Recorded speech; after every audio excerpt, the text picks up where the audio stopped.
and make clear that they do uphold the Constitution and people's right to freedom, the right to choose. And I think what we see from not just Democrats, but also from Republicans, they swore an oath to the Constitution, and I think they take that very seriously. But does that extend to the right of children to choose without their parents' permission? Because that is effectively the morality tale that we heard about Sage.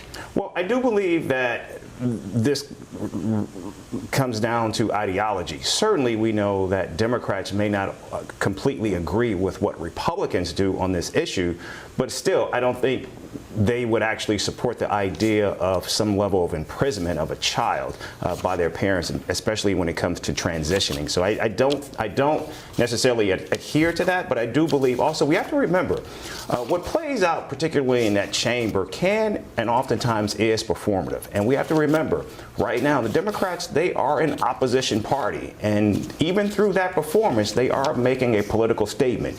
The American people are going to determine and decide, is that what they want, or do they want to maintain what they currently have? This is a decision. This is why we have elections. And I think this is a decision that the people are going to have to make in November. Tiffany, comment on that, if you would. I can see you're probably desperate to talk.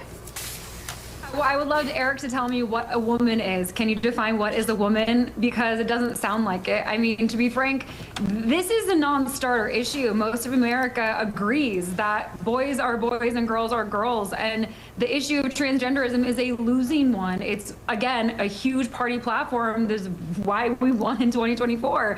I mean, the reality of not standing for a young girl who was forcibly tried to transition, who was taken forcibly from her parents and pushed into a home where she was, I mean, we have the record where she was abused during this whole situation and put in an awful position.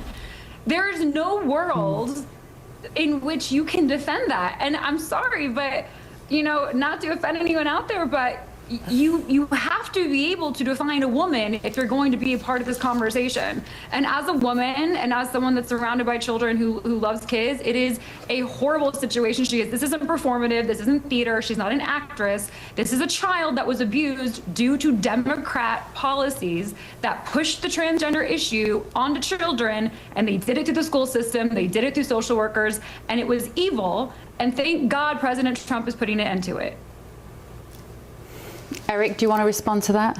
No. I wonder, Charlie,